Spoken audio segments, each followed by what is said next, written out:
నీ రాకపోకలందు యెహోవా నిన్ను కాపాడును. కీర్తన 121:8. వాగ్దానం ఇచ్చిన దేవుడు మాట తప్పినవాడు.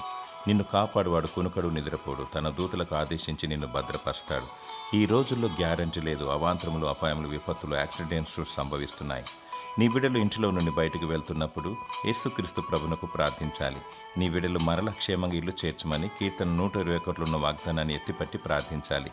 దేవుడు నీ మనవిని ఆలకించి అగ్ని కంచె వేస్తాడు. తన బలిష్టమైన హస్తం క్రింద తన రెక్కల చాటును నిన్ను దాచి ఉంచుతాడు. ఆయన తన రక్తం చేత కవర్ చేస్తాడు. ప్రభువైన యేసుక్రీస్తు నామమున ప్రార్థించినప్పుడు శోధన, కీడు, అవాంతరం, అపాయములు లయమైపోతాయి. నీవు వెళ్ళు ప్రతి చోటికి ఆయన నీతో వస్తాడు. నీ కుడి ప్రక్కన 1000 మంది పడినను, ఎడమ ప్రక్కన 10,000 మంది కూలినను అపాయం నీ యొద్దకు రాకుండా చేస్తాడు.